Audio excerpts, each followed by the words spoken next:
Oi pessoal, tudo bom com vocês? Espero que estejam maravilhosos. Hoje venho com um vídeo de respostas às muitas perguntas frequentes que eu recebo, tanto aqui no canal como lá no Instagram. Então, vamos lá, deixar de conversa e partir para as respostas, tá bom? A primeira pergunta que eu recebo muito é como eu descobri a trombofilia. Então vamos lá, dar uma pausa nas perguntas e vamos contextualizar para quem está chegando agora aqui no canal. Meu nome é Marília, eu tive uma primeira gravidez. Em 2016 eu descobri que estava grávida e passei o ano todo, 2016, o ano todo não, né?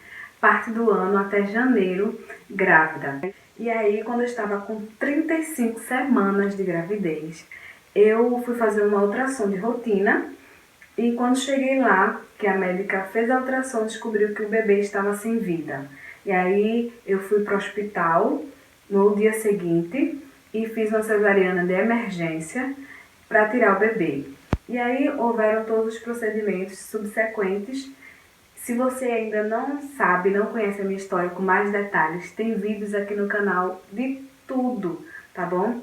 Eu dando a notícia, eu falando o meu relato de parto, então tem tudo aqui. Se você quiser acompanhar, você volta aos vídeos e assiste aí para saber de tudo, tá? Sempre me perguntam com quanto tempo eu engravidei de Maluzinha, que é minha segunda filha. Então, com 3 meses do parto, eu descobri que estava grávida de Malu, mesmo sem ter um diagnóstico. Então foi uma gravidez muito próxima uma da outra. E surgiram mais perguntas a respeito disso, se eu tive algumas complicações, se o fato de Malu ter sido prematura foi devido a essa proximidade. Mas vamos com calma que eu vou responder a todas essas dúvidas de vocês, tá? Mas eu vou voltar um pouco da história porque fica mais fácil eu contar na sequência dos fatos. Então, ao invés de estar respondendo as perguntas de cara, eu vou contando a história e vou respondendo automaticamente. Espero que vocês estejam me entendendo bem. Então, 3 meses eu descobri que estava grávida de Maluzinha. E não sabia que era Malu, né? E aí eu estava no processo de investigação do que tinha acontecido, porque na autópsia do bebê disse que era insuficiência respiratória e faltou oxigênio para ele, no caso, né? Dentro da barriga, anóxia, né, que chama.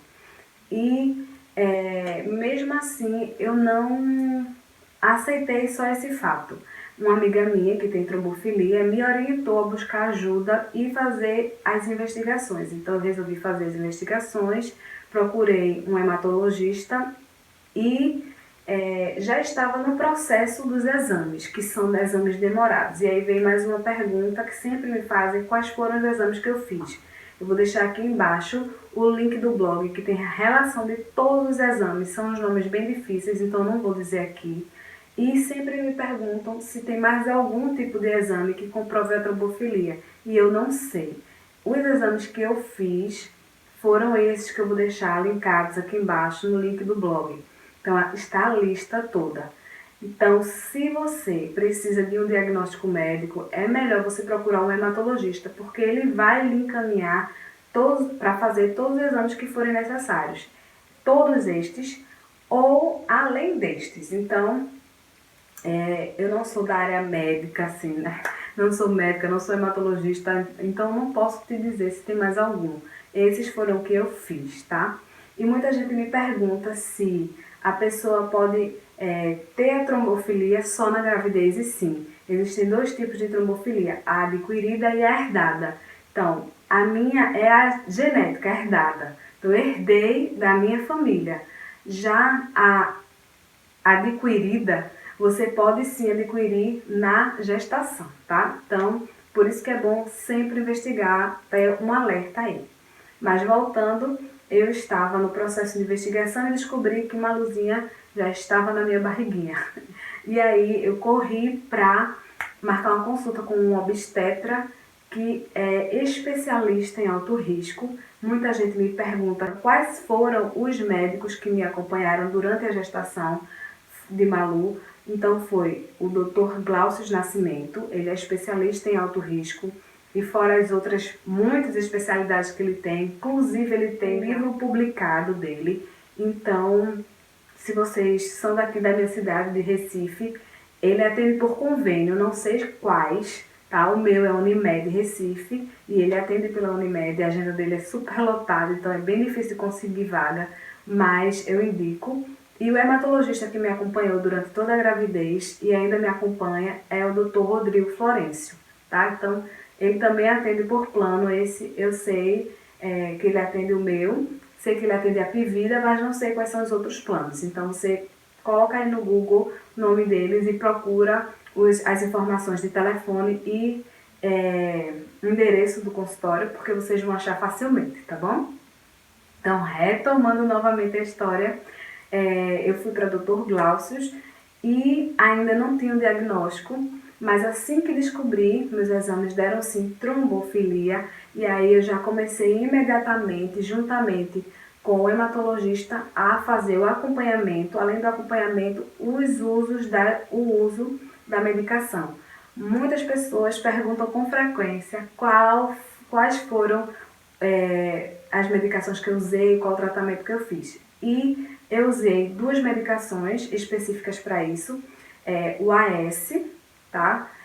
Que não foi o AS em si, mas foi o Somalgin, que é a mesma substância. Eu usei o Somalgin, mas só no começo, depois eu parei, não precisei mais continuar.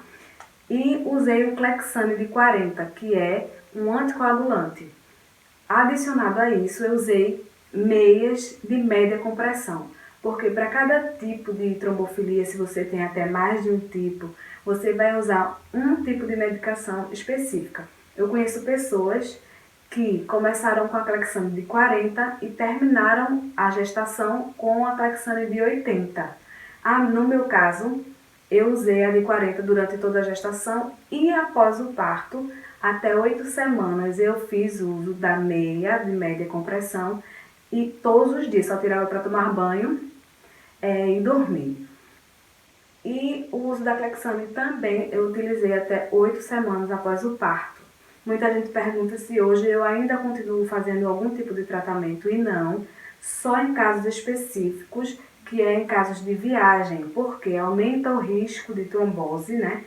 Porque eu vou passar muito tempo sentada com as pernas sem movimento, então aumenta o risco de trombose. Aí eu faço o uso do Clexane quando é viagem acima de 3 horas, né, o percurso de carro. Mas eu sempre faço várias paradas, tipo para ir no banheiro, esticar as pernas, então a gente vai, para no posto, faz um lanche e tal. E quando é viagem de avião, também eu faço uso, mas lembrando, é bom você consultar o seu médico, tá? Porque eu não sei te dizer se é em todos os casos, em todas as situações e para todas as pessoas. Então, cada caso é um caso, procure o seu hematologista. Só estou tirando as dúvidas que me perguntaram a respeito do meu caso, tá? Por favor. Então, se tiverem alguma dúvida, consultem o seu médico. Então, eu fiz todo esse tratamento. Maluzinha nasceu prematura e sempre me perguntam: será que foi devido à proximidade de uma gestação para outra? Porque foi apenas 3 meses da cirurgia para outra gestação. E pode ser que sim. Isso muito provavelmente sim, pela proximidade. No caso, eu digo que foram 3 fatores. Primeiro fator, eu levei uma queda.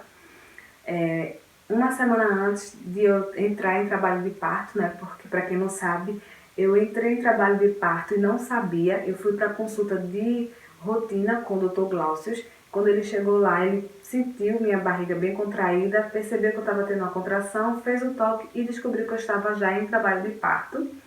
Então, eu atribuo que foi essa queda, e ele também, né, o médico, ele acha que a queda pode ter antecipado o trabalho de parto. O segundo motivo, eu acredito que tenha sido a proximidade, sim, de uma gravidez da outra, pelo fato de meu útero ainda não estar completamente restabelecido, né, recuperado, não ter voltado completamente para o lugar. E o terceiro motivo, eu acredito que também tenha sido o fator psicológico, que influencia muito, porque Malu nasceu de 35 semanas e 35 semanas foi exatamente a semana em que eu descobri que meu filho estava morto e que passei pela cesariana. Então, eu acredito que foram essas três coisas. Então, muita gente me pergunta, recebo muita pergunta, se o médico, o que foi que o médico falou em relação a essa proximidade, né? Se eles aconselharam a engravidar, e não, foi uma gravidez surpresa pra gente, planejada por Deus, mas os médicos orientam que espere um tempo para que o útero volte para o lugar, para que você se restabeleça. E meu conselho é, espere, e esse tempo de espera, de investigação, para você investigar, você precisa cuidar tanto do seu espiritual, mental e emocional, e o do seu físico também. Então, pare um pouquinho, cuide de si, para que quando você engravide de novo, você esteja nas melhores condições. Porque sempre me perguntam se há algum risco do bebê, da pessoa que tem trombofilia, perder novamente. E existe o risco, né, de perder quando você não faz o devido tratamento e quando você não está nas melhores condições, porque tem algumas coisas que favorecem a perda do bebê, porque toda gravidez é de risco, mas as pessoas que têm trombofilia têm um risco ainda maior. Então, não dou conselho, né, mas o que eu diria para vocês a orientação que eu diria para vocês que querem perder um bebê e querem tentar de novo, é que vocês, primeiro, investiguem qual foi a causa da perda, se realmente existe algum motivo para que isso tenha acontecido, se foi trombofilia ou se foi outro motivo, ou se não teve motivo nenhum, para que, se tiver motivo, vocês possam tratar o motivo com medicamentos ou com qualquer que seja o tratamento. E o segundo, você se restabeleça espiritualmente e principalmente emocionalmente. Porque as consequências dessa perda vai vir na próxima perda, né? Que é a questão do medo, da insegurança. E isso vai interferir diretamente no seu bebê. Então, se cuide para poder você ter esse cuidado com a outra criança. E eu já adianto para vocês que quando você engravidar de novo e seu filho nascer, vai ser uma bênção, vai ajudar muito a curar essa ferida, não que o bebê venha substituir o outro, mas que o seu foco vai ser voltado para uma criança viva e não para aquela criança que faleceu. Então, vai ser muito bom, mas você precisa estar preparado para isso. E um conselho que eu digo, uma orientação que eu dou para os pais ou familiares das pessoas que perderam o bebê, é que vocês apoiem o desejo e a decisão da mãe, dos pais, de terem outro filho. Porque eu sei que é difícil para quem convive, né? Quem está perto, sente muito esse medo de dar uma nova perda. Mas para quem passou, os pais, né, que perderam seus filhos, é muito mais doloroso, é muito mais intenso toda essa vivência do que para os familiares e as pessoas que estão próximas. Então, o medo e a insegurança já está na cabeça desses pais. Não precisa que alguém de fora ainda aumente essa pressão e essa insegurança. Então, vocês que deveriam ser uma rede de apoio, por mais doloroso que seja. Então, eu digo para vocês, apoiem, dê palavras de incentivo, porque se você ficar dizendo que tenho medo que aconteça de novo, tenho medo que você sofra, mas a pessoa tem um desejo e quer realizar o sonho de ser mãe. Então, incentive e apoie. E para você, tentante, eu digo para você se apegar a Deus, porque só Ele é o doador da vida e Ele pode todas as coisas. Então, se Ele tem um plano na sua vida de dar o seu filho, você vai ter o seu filho. Mas eu conheço pessoas que tiveram várias perdas e nunca desistiram, estão aí firmes e fortes. Então, vá atrás dos seus sonhos, corra firme com a ajuda de Deus, se fortalecendo fisicamente, espiritualmente e emocionalmente, que você vai conseguir. Se você chegar num período que você cansar e achar que não tem mais forças, você peça a orientação de Deus, porque se for para você não tentar mais, você vai saber o momento de parar, tá bom? Então, esteja conectado aí com Deus, porque Tudo isso você vai ter acessibilidade se estiver próximo a ele.